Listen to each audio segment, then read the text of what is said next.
Près de 300 personnes se sont rassemblées au centre-ville de l'arrondissement de Chicoutimi samedi pour manifester contre la construction d'un nouveau quai qui menace le fjord du Saguenay. Une manifestation organisée par la nouvelle coalition pour la protection de l'intégrité du fjord, née il y a quelques jours lorsque le projet de terminal maritime sur la rive nord du Saguenay a été autorisé. J'ai la chance de m'entretenir avec l'une des porte-paroles de cette coalition, Jessica Bourbonnière. Madame Bourbonnière, bonjour. Bonjour, ça va bien? Oui, ça va bien. À la suite de la décision de la ministre de l'Environnement, Catherine McKenna, d'autoriser la construction du terminal maritime, vous avez créé cette coalition, mais pourquoi en avez-vous eu le besoin? En fait, je pense que ça va avec cette décision-là, mais ça va encore plus largement. Je pense qu'il y a eu un momentum de plusieurs personnes là, qui s'est créé spontanément, en fait, surtout autour du dépôt du rapport du GIEC.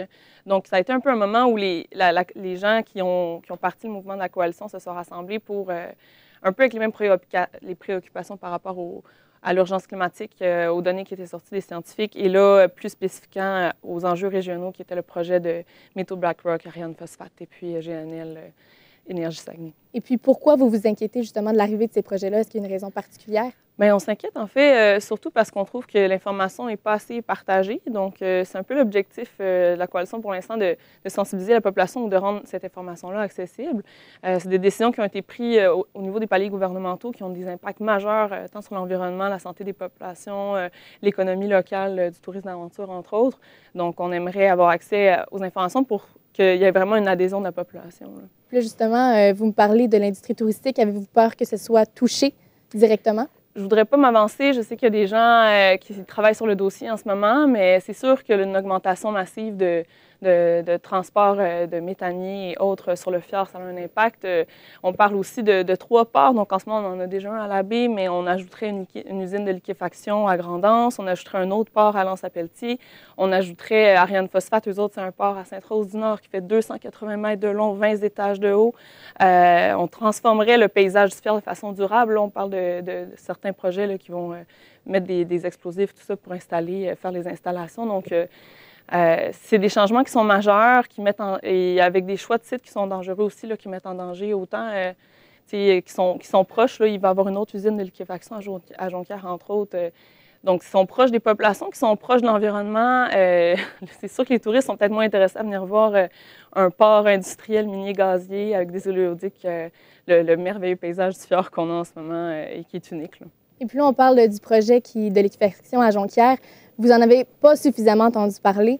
Est-ce que vous avez l'intention de faire quelque chose pour pouvoir pousser l'information un peu plus loin? Bien, oui, définitivement. En fait, c'est un peu ça qui est derrière. On ne s'attendait pas à un si grand engouement, en fait, pour être franc. Je pense que les gens sont prêts, ils ont envie d'une transition environnementale au Saguenay. Donc, c'est peut-être pour ça qu'il y a une réponse aussi forte. C'est peut-être pour ça aussi, je pense, que la manifestation de samedi, il y a un ralliement aussi fort à Saguenay. Là, c'était une manifestation qui se voulait... En général, la Planète s'invite au Parlement juste pour rappeler aux élus qu'on aimerait qu'ils prennent en considération les données scientifiques récentes, puis dans leurs décisions des projets en cours. Puis, oui, c'est ça. Et puis, saviez-vous que cette manifestation-là allait être aussi grosse? Non. Depuis le début, on est étonnés de la force du mouvement, puis c'est tant mieux, dans le fond. Je pense que comme citoyen, c'est important d'avoir des espaces de rencontre où on peut discuter des choses qui nous préoccupent, puis s'informer aussi. Donc, merci aux médias qui partagent ces informations-là. C'est important d'en parler. Puis là, Mme Bourbonnière, avec l'arrivée de ces ports terminales, croyez-vous que le paysage pourrait être détruit, comme plusieurs citoyens semblent le dire? C'est pas, je crois, c'est officiel. Le paysage va être transformé de façon irréversible sur le fjord du Saguenay. Et puis, croyez-vous que Pourquoi pensez-vous, en fait, que tous ces gens-là se mobilisent aussi rapidement? Je pense qu'il y a une partie qui est les inquiétudes par rapport aux éologistes, mais je pense que c'est surtout que le fjord, c'est un emblème identitaire important. On est attaché au paysage, c'est un lieu qu'on veut continuer de fréquenter, qu'on veut continuer à avoir accès.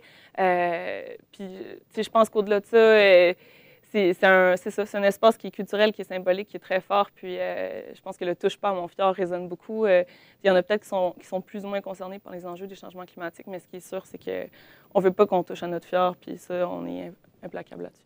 Et puis, vous venez de la région. Est-ce que vous pensez que ça vous touche plus que d'autres personnes ou que ça peut toucher tout le monde?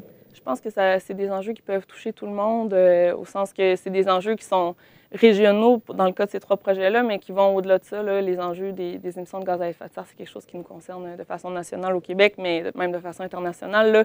Le momentum qu'on a cet automne, ça se passe un peu partout dans le monde aussi. Là. On l'a vu avec les artistes qui ont sorti le pacte partout au Québec et tout ça. Donc, je pense que comme génération, je veux dire, les scientifiques nous ont dit qu'on a 5 à 10 ans pour faire un move majeur. Là, dans le rapport du GIEC, en fait, c'est ça qui est intéressant. Ils nomment, dans le fond, carrément des chiffres là, de nombre de gens qui vont mourir, de choses qui vont arriver dans les prochaines années si on ne bouge pas pour les changements climatiques.